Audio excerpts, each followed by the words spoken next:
네, 방금 소개받은 에듀테크 산업협회 회장 이기로입니다.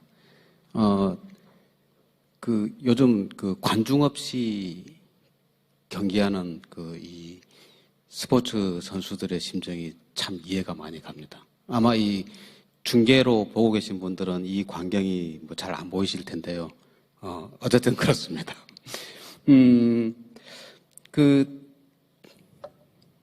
먼저 저희 에듀테크 산업협회를 잘 모르시는 분들이 있어서 짤막하게 소개를 하겠습니다. 저희 에듀테크 산업협회는 원래 이러닝 산업협회라고 하는 명칭이었는데, 이러닝이라고 하는 표현이 전자학습이라고 하는 좀 폭이 좁다라고 해서 이 에듀테크 산업협회로 몇 년 전에 개칭을 했습니다. 에듀테크 분야는 흔히 우리가 알고 있는 어떤 이 학습 관련되어 있는 장비와 그 다음에 솔루션, 그 다음 나아가서는 콘텐츠나 서비스 분야까지 아주 다양한 형태들을 포괄하고 있고, 지금 그런 다양한 형태들의 회원사들이 활동을 하고 있는데, 저희가 주로 하는 일들은 이번에 아시다시피 학교에서 진행됐던, 그리고 대학에서 진행됐던 원격 수업에 대한 시스템 지원하는 회사들도 있고, 또 저희가 이런 부분들이 활성화되기 위해서 어떤 법이나 제도에 대한 어떤 개정이나 정비 사업 같은 것, 그 다음에 새로운 어떤 에듀테크 기업들의 스타트업들을 지원하는 사업이나 이런 부분들을 진행을 하고 있습니다. 오늘 제가 이야기하는 게 에듀테크 협회에서 나왔기 때문에 어떤 기술적인 요소를 굉장히 이야기를 많이 할 거라고 이렇게 기대를 하셨으면 참 실망스러울 겁니다. 왜냐하면 기술이라고 하는 것이 교육 분야에 특화되어 있는 기술이니까 특별하게 있지는 않습니다. 이거는 모든 분야에서니까 공통으로 적용되는 사실 기술들이고, 그렇기 때문에 오히려 실제 이런 어떤 코로나 환경 이후에 있어서 어떠한 변화들이 되고 있는지, 오히려 좀 더 교육적 측면에서니까 어떻게 기술이 지원하고 또 어떻게 기술이 그것들에 기여할 것이냐, 이런 부분들을 살펴보는 걸로 하겠습니다.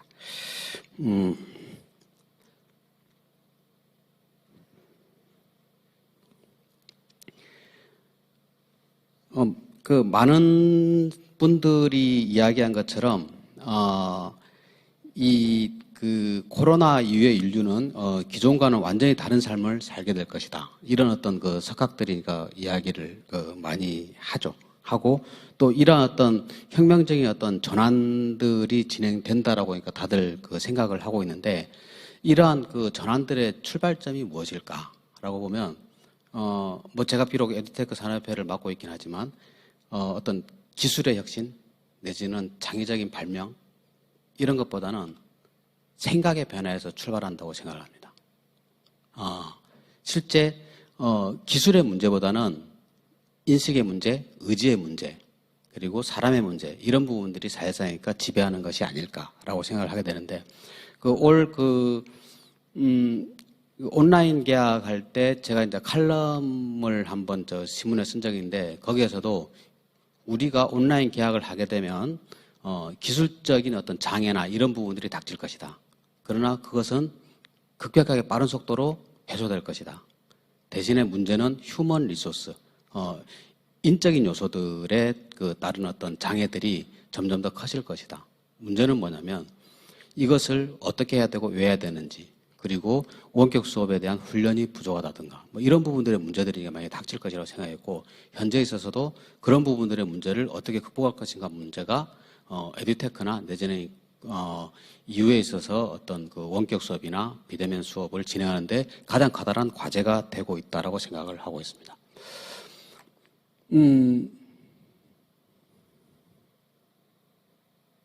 무엇인지 아시겠습니까? 우리는 일단 원격으로 랜선 수업을 하고, 랜선 강의를 하고, 그리고 랜선 모임을 하고, 랜선 응원을 하고, 요즘 많이 이제 활성화됐죠. 그 다음 이 오른쪽에 보고 있는 이 그림은 랜선 음주라고 해서, 이 술집에 못 가게 되는 상황에서는 저렇게도 이제 음주를 하고, 밑에 보시다시피 랜선 제사도 지냅니다. 이것은 기존의 방식으로 살아갈 수 없다는 것을 단적으로 보여주는 사실 에피소드인데요. 이런 과정에 대한 실험들을 뭐 지금 5가지를 들었지만 이것 말고도 여러 가지 형태들이 있고 그런 부분들은 몇 가지씩은 다 경험을 하셨을 거라고 보고 있습니다. 이러한 부분들이 우리가 이야기할 때는 XR의 시대로 돌입을 했다라고 생각을 합니다. 뭐 AR, VR, 그다음 MR 뭐 이런 어떤 개념들을 많이 사용하는데요. 실제 그러니까 그 테크놀로지 분야에서는 그러니까 XR이라는 개념으로 그러니까 거의 통합이 된 것 같습니다. 무슨 뜻이냐면 AR이라고 하는 것은 가상 현실을 말하는 거죠. 그러니까 실제하고는 떨어져 있는 가상의 어떤 공간과 이걸 설정하는 부분들을 말하는 거고, 뭐 흔히 우리가 알듯이 그러니까 여러 가지 게임이나 이런 부분에서 많이 등장을 하죠. 그리고 AR이라는 것은 증강현실이라고 해서 포켓몬에서 우리가 많이 경험을 했을 것 같은데 현실에다가 실제에다가 이제 가상의 어떤 캐릭터를 입히거나 이런 걸 이제 활용해 나가는 걸 뜻하는데 XR이라고 하는 것은 그러한 가상의 공간이나 가상현실이라는 게 실제하고 구별되지 않는 것이다. 가상이라고 하는 것은 현실의 확장에 불과한 것이다 라고 하는 게 XR의 개념입니다. 익스텐디드 리얼리티라고 해서 확장현실이라고 표현을 하죠. 우리가 실제로 살아가는 공간이라고 하는 것은 기존에 있어서는 가상이냐 현실이냐라는 걸 좀 더 근본적인 어떤 구별법으로 삼았지만 지금에 있어서는 그런 부분들은 부차적인 것이 사실은 됐다고 보고 있습니다. 오히려 근본적인 것은 그것들이 우리가 업무를 위한 공간이냐, 업무를 위한 공간이라고 하더라도 그것은 온라인상으로 업무를 볼 수도 있고 오프라인상에도 볼 수도 있다. 학습을 위한 공간이냐, 아니면 스포츠를 위한 공간이냐, 사교를 위한 공간이냐. 그런 것들이니까 좀 더 그러니까 근본적인 어떤 구별법이라는 거죠.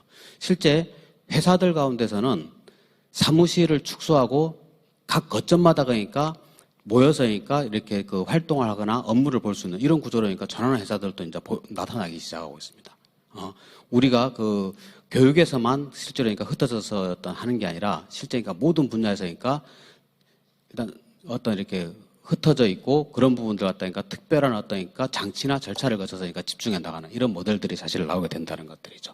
그런 점에서 우리는 그러니까 가상과 현실을 구별하는 것이 아니라 이런 부분들이 사실상이니까 확장된 것이다. 우리는 그런 부분에서 공간이 확장된 세계에 살고 있다. 이렇게 보는 것들이 맞다라고 생각을 합니다. 그 원격 수업이 진행되면서 여러 가지 사실은 이야기들이 많이 나오고 있는데요. 먼저 이 원격 수업과 관련해서 그러니까 가장 큰 부분들은 이런 것들일 거라고 생각이 듭니다. 어떤 거냐면 우리나라에서 이 원격 수업의 진행에 대한 그러니까 어떤 비판이나 내지는 문제제기나 평가들이 상당히 많이 있습니다. 근데 저는 우리나라에서 이 원격 수업에 대한 진행은 적어도 다른 나라하고 비교할 때 또는 우리가 그러니까 실제니까 그것들 갖다가 찬찬히 뜯어보게 되면 일정한 수준에 도달해 있다. 그러니까 일정한 수준에서는 굉장히 성공적이다. 이렇게 평가를 하고 싶습니다. 그 이유는 뭐냐면 먼저 해외에 있는 많은 나라들이니까 이미 교육이 단절됐습니다. 그리고 아니면 이러한 그 안전이나 보건의 문제를 갖다 무시하고 돌파를 해나가는 나라들이 많잖아요.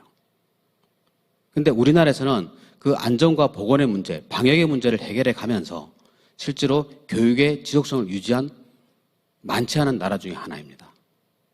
그런 부분들은 우리가 무엇이 부족하고 무엇을 해나가야 될지를 굉장히 빠른 속도로 찾아나가서 대응을 해나갔다는 겁니다. 그런 점에서 우리나라에서 저 원격 수업을 담당했거나 또는 그러니까 진행하고 있는 데니까 참여하고 있는 분들에게 사실이니까 격려의 박수를 보내는 것이 맞다라고 생각을 합니다.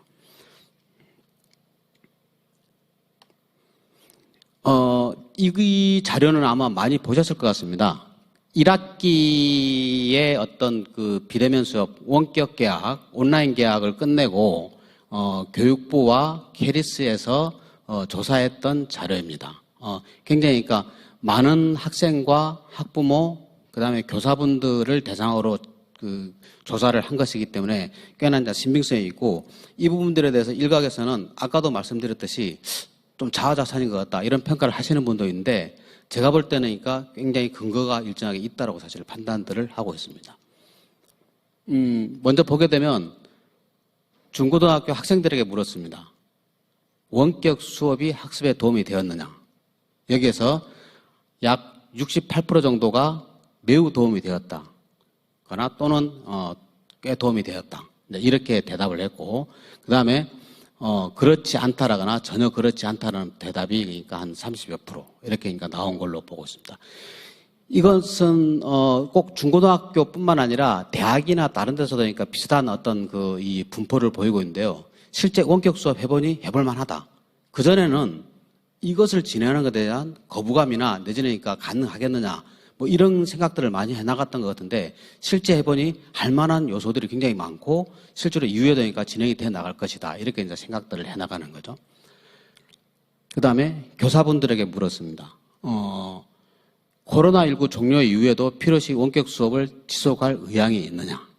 물었을 때 긍정적인 답변이 54%, 그 다음에 보통이다가 한 21%, 합해서 한 76% 정도가 이 부분에 대해서니까 상대적으로 긍정적이라고 답변을 했습니다. 이걸 봤을 때 코로나 이후에 있어서 전면적으로 온라인 수업을 하는 것은 아니겠지만 적어도 오프라인 수업을 진행하면서 온라인 수업이 결합되거나 병행되는 이런 요소들로 진행될 것이라고 하는 것은 뭐 미루어 짐작해 나갈 수 있을 것 같습니다. 그 다음에 부정적인 어떤 부분들의 어떤 핵심인데요. 교사분들에게 물었습니다. 학생 간의 학습 격차가 어떻게 됐느냐 물었을 때 약 80%, 79%에 이르는 교사들이 학습 격차가 매우 커졌다 또는 학습 격차가 커졌다라고 이제 이야기를 하고 있습니다. 저는 이 부분이 사실은 이번 어떤 이 코로나19 이후에 있어서 교육 현장에서니까 가장 핵심적인 사실은 부분일 거라고 생각이 듭니다. 저 보게 되면 한 20% 정도는 학습 격차가 줄었다라고 이제 답한 교사분들도 있는데, 모르겠습니다. 아마 그 반은 통째로 공부를 안 해서 하향 평준화가 된 반이 아닐까 뭐 이런 생각들도 해보게 됩니다. 어쨌든 이게 학습 격차라고 해야 될지 아니면 학력 격차라고 해야 될지 교육 격차라고 해야 될지 이제 그 표현들은 여러 가지 형태로 사실 쓰이고 있는데, 아까 이제 나오셨던 분들은 교육 양극화라고 하는 표현도 사실 나왔고요. 비슷하지만 어떤 맥락을 보려고 하느냐에 따라서니까 조금씩 표현도 달라지고 이후에 대응도 조금 달라지는 것 같습니다.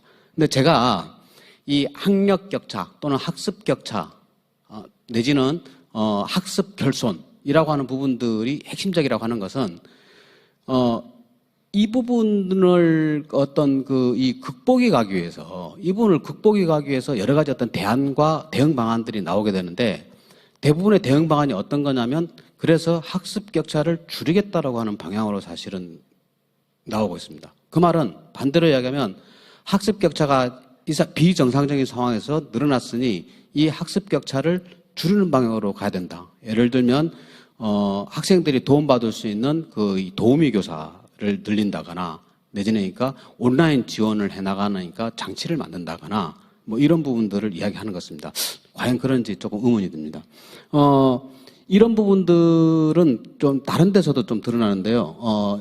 저희가 했다니까 이 대입 모의고사 여기서도 드러났었고, 그다음 이 오른쪽에 있는 자료는 어떤 거냐면 미국에서 코로나 이후에 있어서 실제니까 학력이 어떻게 진행됐느냐를 주별로 이렇게 리서치를 해서 비교한 미국 정부 교육 당국에서 이렇게 발표한 자료인데, 매사추세츠주가 전통적으로 그러니까 저기서 상위권이고 거의 1등을 차지하는데, 이번에도 그러니까 1등을 차지했고, 재밌는 것은 앞서 계신 분들도 그런 말씀을 하셨는데 평균적인 학습 결손은 크게 늘어나지 않았다는 거예요. 미세하게 좀 줄었습니다. 미세하게 줄었는데 생각보다 큰 폭으로 줄거나 이런 건 없다는 거예요. 우리나라에서도 학력의 전반적인 이 평균점들은 크게 줄어들지 않았습니다. 그러면 뭐가 문제인가? 다른 말로 하면 양극화됐다는 거죠. 격차가 커졌다는 거죠. 이 매사추세츠주의 사례에서도 어떤 것들이 드러나냐면 실제 경제적 환경이나 여건의 차이에 의한 격차는 다른 주에 비해서 많이 늘었다라고 하는 결론이 나왔습니다. 이 말은 한번 되짚어 볼 필요가 있어요. 어떤 거냐면 어떤 그 학생이나 어떤 그러니까 그 교육에서 교육을 갖다가 하니까 쭉 끌어올리게 해서니까 그 위에서니까 선도에서 당겼을 때 이 교육 격차를 없이 끌고 올라갈 수 있느냐? 이것은 혹시 양립 불가능한 것은 아닌가? 그리고 이것을 어떻게 봐야 될 것이냐라고 하는 좀 더 교육적 관점에서 근본적인 질문을 던져볼 필요가 있지 않나라고 하는 거고, 이번에 학력 격차라고 하는 문제도 학력 격차가 줄었으니 학력 격차를 좁히자라고 하는, 이거 말고 또 다른 어떤 그 참고할 만한 점, 검토할 만한 점이 없는지를 찬찬히 뜯어보는 것들이 사실 이번 시기에 우리한테 주는 교훈이 아닐까, 이런 생각을 해봅니다. 일반적으로 저 1번과 같은 어떤 그 분포 곡선을 그렸다는 거죠. 근데 학습 격차가 늘어났다는 게 이런 2번과 같은 분포 곡선이 됐다는 의미는 아닙니다. 그러니까 낙타의 쌍봉 낙타의 어떤 봉우리처럼 났다는 의미는 아니고, 오히려 분포 곡선이니까 옆으로 퍼졌다는 이야기죠. 그러니까 원래 가운데가 아주 도톰했는데, 그러니까 위아래가 그러니까 점점 늘어났다는 거죠. 그래서 저 3번처럼 됐던 거를 1번으로 그러니까 되돌리자라고 하는 건데, 저는 사실은 이 부분에서 과거의 언어를 사용해서 어떤 대안과 극복 방안을 내는 게 아니냐라는, 그러니까 좀 의문이 사실은 있습니다. 그건 무슨 뜻이냐면, 저렇게 접근했던 것들이 대부분이니까 어떤 성취도에 대한 평가나 내지는 그러니까 현실적으로 어떤 특정한 어떤 그러니까 그 기존의 학교에서 진행되는 교과목이나 내지는 이런 부분들을 중심으로 한 학습 결손과 학력 격차를 진단하고 평가했다는 거죠. 근데 우리 미래교육에서 지향하는 바들은 어떤 겁니까? 개인별 맞춤형이라고 이제 표현을 하죠. 그게 무슨 뜻이냐면, 어떤 학생들의 어떤 성취도가 낮은 성취도를 올린다라고 하는 경로를 잡아서 이런 의미도 포함되어 있지만, 사실상 본질적으로 중요한 건 뭐냐면, 성취도나 학습 수준의 문제만이 아니라 그 학생이 가지고 있는 학습 성향, 학습 지향, 그러니까 진로의 문제겠죠. 그다음에 자기 학습하는 어떤 방식의 문제, 성향이라고 하는 것들은 이런 부분들에 맞춰서니까 개별 나름의 어떠니까 코스들을 만들어주고니까 개발해 나가게끔 한다라고 하는 좀 더 근본적인 어떤 이 제시가 있는 겁니다. 그랬을 때 어떤 균등하고 균질한 어떤 평가나 내지는 그러니까 항목들을 가지고 저렇게 어떤 판단을 해 나간다라고 하는 거는 좀 되짚어 볼 필요가 있는 부분들인 거죠. 우리가 만약에 미래교육으로 접근해 나가려고 한다면. 저희 에듀테크라고 하는 부분들도 저런 어떤 그러니까 획일화되어 있는 어떤 모델들을 지원하려고 한다면 쉽습니다. 성취도 평가하고 진단하고 그거에 대한 처방을 내려주고 제시를 하려고 한다면요. 근데 문제는 미래로 가기 위한 방안들에서는 실제 그러니까 각각의 필요한 어떤 그 학생들의 어떤 성취도뿐만 아니라 지향이나 성향과 같은 다양한 어떤 비정형화된 데이터들도 분석해서 그거에 맞춰줘야 된다는 거죠. 그런 부분들의 접근들에 대한 어떤 이 제시들이 저 학습 격차나 학습 결손이라고 하는 영역에는 숨어 있지 않는가. 혹시 학습 결손이라는 것들이 국영수라고 하는 주요 과목이 아니라 다르니까 내가 앞으로 미래에 사회에 나가서 하고 싶은 일들에 관한 결손은 과연 얼만큼 체크됐는가라고 하는 이런 부분들을 한번 되짚어 볼 필요들이 있다라고 생각을 하고 있습니다. 그런 점에서 본다면 획일화되어 있다는 부분들에서 아까 교육부의 김문희 국장님도 나와서 학교 연령별 학교급 체계에 대해서 해체가 될 것이다라고 했는데, 저는 좀 더 나갔으면 좋겠습니다. 연령별 학교급 체계, 바로 연령별 학년 체계라고 하는 부분들은 가능한 한 빨리 부분적으로라도 해소시키는 게 좋다. 왜? 그게 사실은 학생들의 인지 발달 과정에 맞는 학습 어떤 이 반편성 원리입니다. 왜냐하면 그 학생이 인지 발달 과정에서 어느 수준에 도달했는지를 찾았으니까 거기에다니까 맞춰주는 것들이 필요하다고 보는 거죠. 그렇게 하기 위해서 지금의 조건들은 사실은 어쩌면 최적화되어 있는 조건들인 거죠. 이런 점도 있습니다. 저희 딸이 이번에 대학을 갔는데 아마 내년이 되면 대학교 2학년이 됩니다. 근데 대학에서 내년이니까 오프라인으로 개학을 했어요. 대학교 2학년하고 대학교 1학년 차이가 있습니까? 대학교 1학년 선배가 대학교 1학년 그 후배들한테 해줄 게 얼마나 있을 것 같아요? 이 사정은 초중고도 마찬가지일 겁니다. 그렇다고 한다면 저런 부분들의 체계를 사실은 일정한 수준에서니까 완화시키는, 좀 더 해체시켜 나가는 걸 능동적으로 가져갈 필요가 있겠죠. 왜? 그래야지만이 교육에서 격차라고 하는 부분들을 해소시킬 수가 있기 때문에. 기존의 어떤 틀, 기존의 룰, 기존의 체제와 기존의 언어를 놔두고서 그걸 갖다 해체시켜 나가겠다라고 하는 거는 제가 볼 때는 다소 선언적인 의미이고 실제 가능하지 않은 이야기입니다. 그래서 제가 사실 권하고 싶은 거는 그런 부분들의 속도나 내지는 실질적인 어떤 지침을 구체적으로 좀 더 만들어가 볼 필요가 있다라는 생각이 드는 거고. 예? 예, 알겠습니다. 마찬가지로 텅 빈 학교. 여기서 무엇이 이루어지고 있을까요? 실제 우리는 학교가 제약됐다, 학교가 폐쇄됐다라고 생각할 수도 있지만 학교가 확장됐다라고 생각할 수도 있습니다. 실제 현실에서 보게 되면 학생들의 어떤 진로에 대한 교육이나 이런 부분들은 학교에서보단 학교 바깥에서 많이 이루어집니다. 그런 부분들 실제로 프로그램으로 해서 진화시켜 나가면 된다라고 사실 보는 부분들이죠. 그런 점에서 우리는 교육에 있어서 아까 앞서도 많은 분이 이야기했던 것처럼 위기가 닥쳤다라고 생각하지만 또 하나의 기회가 왔다라고 하는 것은 이런 의미에서 이야기하는 것일 겁니다. 시간 관계에서 조금 빨리 진행을 하겠습니다. 이것은 어떤 그 각 나라별 어떤 그 교육과 그 이러닝 시장, 에듀테크 시장에 대한 분석인데요. 굉장히 그 간단하게 요약을 하면 재밌는 것은 전 세계가 20년도에 에듀테크 시장이 평균적으로 한 5, 6% 정도를 성장할 것이다 라고 했는데, 아시안 퍼시픽, 그러니까 동아시아, 동남아시아, 호주, 오세아니아 쪽이니까 상대적으로 그러니까 7, 8% 성장을 보일 것이라고 해서 이쪽 지역에 대한 주목을 받고 있는 상황입니다. 그 중에서도 가장 주목받고 있는 나라가 이제 한국인데요. 왜냐하면 상대적으로 그러니까 높게 성장할 것이라는 중국이 한 8% 정도 성장입니다. 그런 반면에 한국은 11.7%라고 하는 다른 나라와는 거의 2배 이상의 어떤 격차를 벌리고 성장할 것이라고 하는 거고, 이것은 K-방역뿐만 아니라 K-에듀, 한국에 대한 어떤 에듀테크 교육에 대한 세계적인 어떤 기대감들을 사실 반영한 것들이라고 생각하고 있습니다.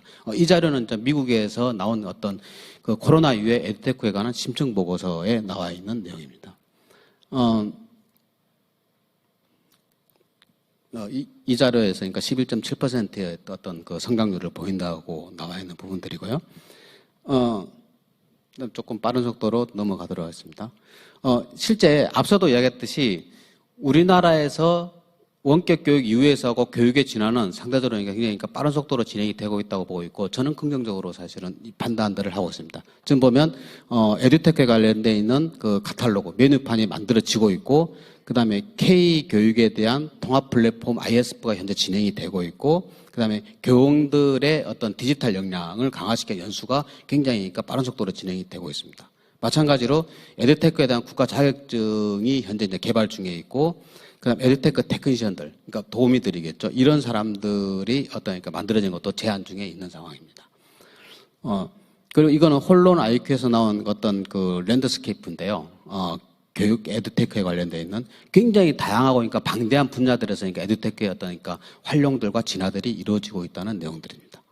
그리고 대체로 그 공유하고 공감하고 있는 부분들은 이러한 어떤 그 과정들을 통해서 수업 모델들이 하이브리드형, 그러니까 온라인, 오프라인 일방으로 치우치지 않는 두 개를 결합하거나 융합되어 있는 어떤 모델로서 가야 된다라고 하는 부분들에서 하이브리드형 블렌드드 러닝의 어떤 모델로 어떤 수렴되고 있지 않나라고 판단들을 하고 있습니다. 이 점에서 그 사람들이 사실 제일 곤혹스러워하는 부분들은 평가 체계 같습니다. 왜냐하면 평가의 어떤 그 정당성 문제나 공정성 문제 이런 것들이 많이 제기되는데, 저는 이건 앞서서 이야기했던 것과 마찬가지로 평가라고 하는 부분들을 기존의 패러다임에서 좀 전환시킬 필요가 있다. 그랬을 때니까 해답들이 나오지 않을 거라는 생각이 들고, 이런 부분들을 기술적이고 체계적으로 지원하는 것들이 에듀테크의 역할이 아닐까 이렇게 이제 바라보고 있습니다. 마지막으로 드리고 싶은 말씀은 저희가 이런 과정들을 올 한 해 숨가쁘게 사실은 달려왔는데, 달려오면서 그러니까 각 정부 부처와 그다음에 기관들, 그다음에 어떤 여러 가지 어떤 단체들이나 내지는 전문가들과 협의들을 꾸준하게 진행을 해왔습니다. 근데 이 진행하는 과정에서 좀 난점들도 많이 있었습니다. 그건 뭐냐면 이런 것들이 기존에 없었던 것들 사실 만들어 가려고 하는 것들이고 또 한편에서는 이런 걸 진행하려 했을 때 각각이 어떠니까 불균형한 어떤 그 이해도와 불균형한 발전 과정들에 사실은 있다고 하는 것들이에요. 그런 점에서 저희가 볼 때는 이런 부분들을 갖다 좀 더 체계적으로 진행하기 위해서는 각 부처나 범부처 차원에서의 각 부처 내지는 기관들의 어떤 통합되어 있는 어떤 그 위원회나 내지는 그러니까 에듀테크 진흥위원회나 에듀테크 진흥원과 같은 이런 것들이 체계적으로 설치가 되고 그걸 위하니까 법 개정이 필요하지 않을까라고 생각하고 그런 부분들을 감히 제안을 해보면서 오늘 이 자리를 마치도록 하겠습니다. 네, 감사합니다. 네, 감사합니다. 이기로 회장님께 다시 한번 감사드리고요. 이번 강연 내용 잘 보셨나요? 또 다른 강연들도 계속 업로드됩니다. 구독과 좋아요 부탁드립니다.